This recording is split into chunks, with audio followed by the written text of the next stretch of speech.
করতে দিলে তো পরীক্ষাটা ঠিক করে দিতে পারবো না। এইসব প্রেম ভালোবাসা বাদ দিই, পড়াশোনার দিকে মন দাও। দেবো কি করি? আমার কিচ্ছু ভালো লাগে না। শুধু একবার বলো আমাকে ভালোবাসো। আমি কথা দিচ্ছি আমার পরীক্ষা শেষ না হওয়া পর্যন্ত তোমাকে একটু ডিস্টার্ব করবো না।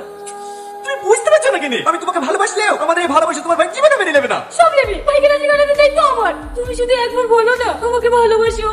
দেখো, ছেলে মানুষের মতো কথা বলো না। তুমি যেটা বলছো এটা কোনোভাবেই সম্ভব না। দেখে রাস্তা ছাড়ো। তাহলে তুমি আমাকে ভালোবাসবে না? না। ঠিক আছে যাও, তোমাকে ভালোবাসি আমার বাবা থেকে যাও। সান্না, পাগল কিছু নাকি? হ্যাঁ আমি পাগল হয়ে গেছি। বিশ্বাস করো টনি, তোমাকে না বললে আমি মরে যাবো। পাগলি দেখা, তুমি বলে গেলে আমার কি হবে? মানে আমিও তোমাকে অনেক ভালোবাসি, কিন্তু এই কথাটা নিজের পায়ে দাঁড়ানোর পর তোমাকে বলতে চাইছিলাম। সত্যি? সত্যি। I love you. I love you too. শালার এত বড় স্পর্ধা, ভগবান মনে থেকে হাত বাড়ায়। টনি, টনি, টনি, টনি, এই! এই জানা চাল আমাকে চাল টনি।